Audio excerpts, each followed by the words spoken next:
ഇത്രയും നേരം നമ്മുടെ പാട്ടൊക്കെ അല്ലേ, നിങ്ങളുടെയൊക്കെ പാട്ടായിരുന്നു. അതെന്താ പോരായിരുന്നു? അപ്പൊ ഞങ്ങള് അങ്ങനെ എടുത്ത് പറയണോ? സൂപ്പറായിരുന്നു. നമ്മളെല്ലാരും അടിച്ചു പൊളിച്ച് പാട്ടൊക്കെ പാടി എൻജോയ് ചെയ്തു. അപ്പൊ ഇനി നമ്മൾ പുറത്തുനിന്ന് ഒരാളെ പാട്ട് പാടാനായിട്ട് കൊണ്ടുവരാൻ പോവാണ്. നമ്മളിപ്പോ ഒരു പാട്ട് ഒരാളുടെ പാടി അല്ലെങ്കിൽ ഒരാളെ അനുകരിച്ചു ഇതൊക്കെ ചെയ്യുമ്പോൾ അതേ പെർട്ടിക്കുലർ പേഴ്സൺ നമ്മളെ അപ്രീഷിയേറ്റ് ചെയ്യുമ്പോൾ നമുക്ക് ഭയങ്കര സന്തോഷമായിരിക്കും. അപ്പോ ഇപ്പൊ പാടാൻ പോകുന്ന ആള് AR റഹ്മാൻ സാറിന്റെ പാട്ട് നമ്മുടെ ഫ്ലവേഴ്സ് കോമഡിയിൽ മുന്നേ ചെയ്തിട്ടുള്ളതാണ്. അങ്ങനെ ആള് പാടി AR റഹ്മാൻ സാറിന് ഇഷ്ടപ്പെട്ട് ആളത് ഷെയർ ചെയ്തു. സാർ ഷെയർ ചെയ്യുകയും ചെയ്തു. സാറിന്റെ കൂടെ ഒരു പാട്ട് പാടാൻ ആൾക്ക് അവസരവും കിട്ടിയിട്ടുണ്ടായിരുന്നു. അപ്പോ ആ അവസരം കിട്ടിയ ആളാണ് ഇപ്പൊ നമ്മുടെ കൂടെ പാടാനായിട്ട് വരാൻ പോകുന്നത്. Let's welcome Nikhil Prabha. Welcome to Flowers comedy തള്ളൽ. യെസ്. അപ്പൊ ഞാൻ ഇങ്ങനെ പറഞ്ഞുകൊണ്ടിരിക്കുകയായിരുന്നു AR റഹ്മാൻ സാറിന്റെ കൂടെ ഒക്കെ പാടാൻ ഒരു ഓപ്പർച്യൂണിറ്റി കിട്ടി എന്നുള്ളത്. അപ്പൊ അവരോട് എന്താണ് ഇപ്പൊ നമ്മളുടെ ആ ഒരു എക്സ്പീരിയൻസ് ഒന്ന് ഷെയർ ചെയ്യാമോ? തീർച്ചയായിട്ടും. ആദ്യമായിട്ട് തറവാട്ടിലേക്ക് തിരിച്ചു വന്നതിൻ്റെ ഒരു സന്തോഷം, വളരെ സന്തോഷമായിരുന്നു. ഞാൻ കോമഡി ഉത്സവത്തിൽ വരുന്നത് ഒരു ആഗ്രഹവുമായിട്ടായിരുന്നു. കാരണം ഒരുപാട് പ്രതിസന്ധികളിൽ നിന്നിട്ട് എന്നെ ഒറ്റപ്പെടുത്തിയ സമൂഹത്തിന് മുന്നിൽ ഒറ്റ ആഗ്രഹം എനിക്കുണ്ടായിരുന്നുള്ളൂ, AR റഹ്മാൻ സാറിൻ്റെ അടുത്ത് പോകാന്നുള്ളത്. അപ്പോൾ ആദ്യമായിട്ട് അങ്ങനെ ഒരു എൻ്റെ ദുഃഖങ്ങളും ആഗ്രഹങ്ങളും സ്വപ്നങ്ങളൊക്കെ തുറന്നു പറയാൻ പറ്റിയൊരു ഫ്ലോർ ആയിരുന്നു ഇവിടെ കോമഡി ഉത്സവം. ആ വീഡിയോ തന്നെ അദ്ദേഹം ട്വീറ്റ് ചെയ്തു.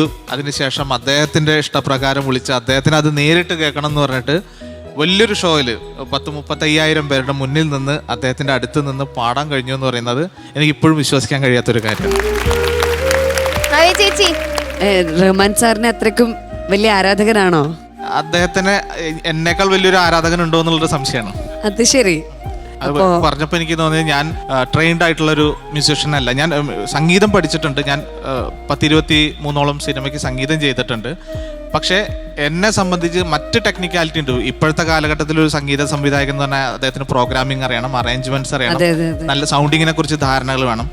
ഇതൊന്നും ഞാൻ എവിടെ നിന്നും പഠിച്ചിട്ടില്ല. പഠിച്ചത് ഒരേ ഒരു ആളിൽ നിന്നാണ്, AR റഹ്മാൻ സാറിൽ നിന്ന്.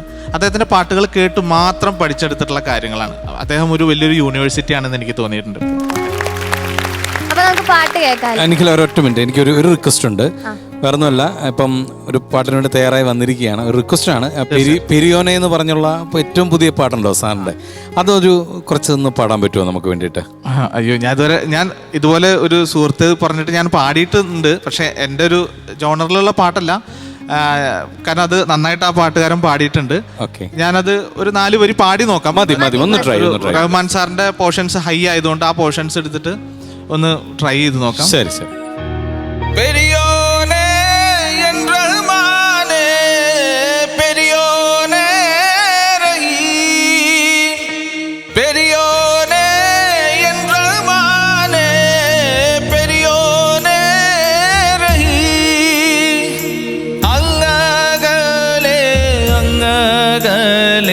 മണ്ണിൽ പുതുമഴ വീഴണണ്ടേ, മണ്ണിൽ പുതുമഴ വീഴണണ്ടേ.